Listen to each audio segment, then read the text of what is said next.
as reações de adição, reações de substituição e eliminação, que nós vamos ver hoje, e outras reações que eu considero de extrema importância, o aprendizado, né, e conseguir reconhecê-las, que é a oxidação de álcoois, reações de combustão, que vocês já devem ter algum conhecimento prévio, fermentação alcoólica, esterificação e saponificação.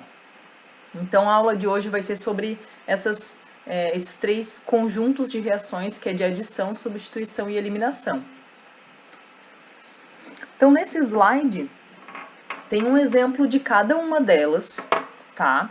E o nome delas, ele é sugestivo, tá? Então uma reação de adição, nenhum átomo é perdido do reagente. Apenas átomos são adicionados nele. Então, nesse exemplo, está tendo o quê? A adição de Br2 neste reagente. Então, está sendo adicionados 2 átomos de bromo neste reagente. O produto da reação é este aqui. Então, percebam que este exemplo e os próximos que virão nos próximos slides, vocês vão perceber que normalmente há uma dupla ligação, e essa dupla ligação entre carbonos, ela é perdida quando é adicionado outros elementos químicos, né? Considerando que cada carbono só faz 4 ligações, se um bromo é adicionado neste carbono e o outro bromo é adicionado neste carbono, ele não pode ficar com 5 ligações. Então, o que acontece é a perda dessa dupla ligação, tá bom? Então, aqui estão sendo adicionados átomos ao reagente principal. Já numa reação de substituição, vai haver uma troca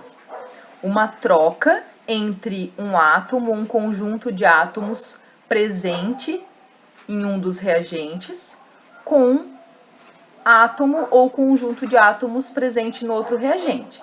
Então, aqui a reação de substituição deste composto, tá? Com HCl. Então, aqui o que vai acontecer vai ser a troca do OH por Cl. Então, aqui, esse OH, essa hidroxila, ela sai e se liga neste carbono o cloro presente no ácido clorídrico. Então, vai sobrar um hidrogênio do ácido clorídrico, né?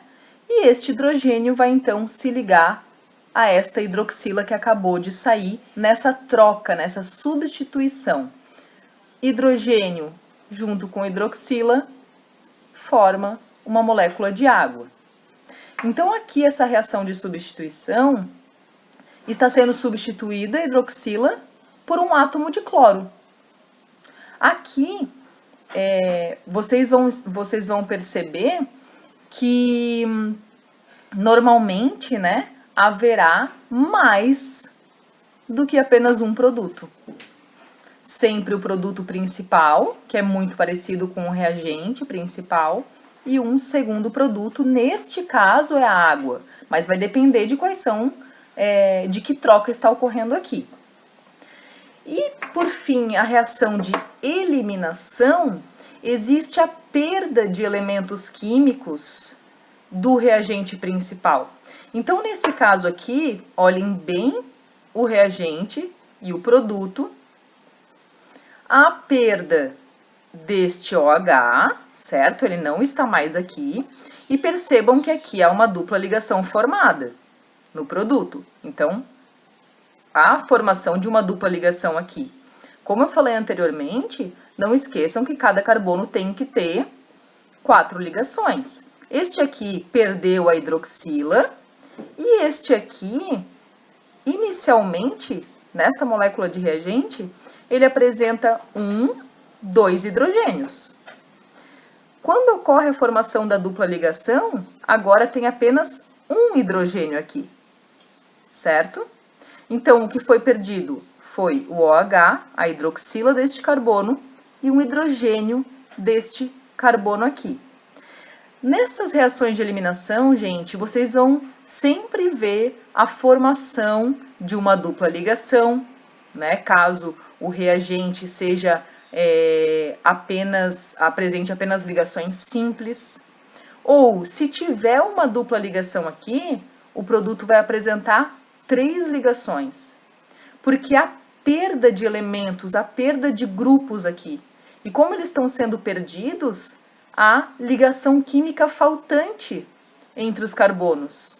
E por isso ocorre a formação da segunda ligação ou da tripla ligação. Neste caso, neste exemplo específico, ocorreu a eliminação de quem? Eliminação de uma molécula de água. Eliminou essa hidroxila, junto com esse hidrogênio, ocorreu a eliminação de uma molécula de água, tá? Então, adição a elementos químicos sendo adicionados no reagente principal. Substituição a uma troca. E eliminação, elementos químicos são perdidos e originam um segundo produto na reação química.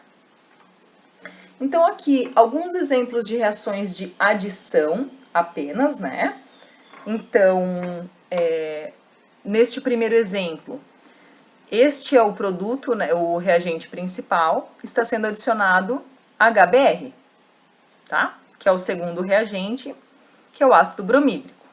Se é reação de adição, será adicionado tanto o hidrogênio quanto o bromo. Tudo isso aqui será adicionado na molécula. Ela será adicionada justamente nesses 2 carbonos que estão fazendo ligação dupla. Então, aqui é o produto da reação. Essa ligação dupla se desfaz, um hidrogênio entra neste carbono e este bromo entra neste carbono aqui, tá? Fica apenas uma ligação simples, adicionou-se HBr. O outro exemplo é a reação de hidrogenação, que nós já falamos dela quando nós falamos em gorduras trans no semestre passado. Hidrogenação é a adição de H2, né? 2 hidrogênios aqui, adicionados em uma molécula que apresente uma dupla ligação entre carbonos. Então, perceba que toda reação de adição aqui, ó, os reagentes apresentam duplas ligações, tá? E os elementos que serão adicionados exatamente nestes 2 carbonos que fazem a dupla. Então, aqui, um hidrogênio é adicionado neste carbono e o outro hidrogênio é adicionado neste carbono. Então, nós temos este produto. Isto é uma reação de adição denominada hidrogenação, porque é adição de hidrogênio. E, por fim, um outro exemplo bem comum é a hidratação, que é quando a adição de uma molécula de água. Quando a adição de uma molécula de água, novamente nesses carbonos que fazem as duplas ligações, vai ser adicionado um OH e um hidrogênio. Tá? A molécula de água ela não vai ser adicionada diretamente em apenas um carbono, senão a gente vai estar desrespeitando a quantidade de ligações permitidas entre hidrogênios, oxigênios e carbonos. Tá? Então aqui ela se quebra e forma um OH e um hidrogênio sozinho, certo? Então aqui nesses 2 carbonos, vamos para cá, né, que são estes aqui, um dos carbonos receberá a hidroxila da água, que está aqui, e este segundo carbono receberá o hidrogênio restante da água. Então, perceba que este carbono anteriormente havia 2 hidrogênios ligados, e agora ele tem 3 hidrogênios ligados, tá? Então, isso aqui é uma hidratação. A reação de hidratação, ela é a adição de uma molécula de água, né, em um reagente, em uma outra molécula, mas dessa forma que eu estou mostrando para vocês, uma hidroxila em um carbono e um hidrogênio separadamente em outro carbono. O que está escrito aqui em amarelo, gente, que é a regra de Markovnikov, que serve para esses 2 exemplos aqui, o que diz essa regra? Em ambos os casos, vamos focar nesse primeiro exemplo, esse aqui de cima, a gente tem a adição de um hidrogênio e de um outro elemento químico, né? Então aqui eu estou adicionando hidrogênio e bromo, e aqui no fim eu estou adicionando hidrogênio e hidroxila. A regra de Markovnikov diz: dos carbonos da dupla ligação, o hidrogênio ele vai ser acrescentado naquele carbono que inicialmente já apresentava mais hidrogênios. Então, olha só, dentre esses dois carbonos aqui do reagente, este é o carbono que apresenta mais hidrogênios, né? Este carbono apresenta 2 hidrogênios, enquanto este nenhum. Então, quando foi adicionado HBr, necessariamente o hidrogênio ele tem preferência por este carbono aqui, que já apresenta mais hidrogênios. Aqui, neste exemplo, acontece a mesma coisa. Inicialmente, dentre estes dois carbonos que apresentam dupla ligação, este é o carbono que apresenta mais hidrogênios. Então, na adição da hidroxila e do hidrogênio da água, o hidrogênio, ele novamente tem preferência na reação sobre este carbono que já apresentava mais hidrogênios. Isso é o que diz a regra de Markovnikov.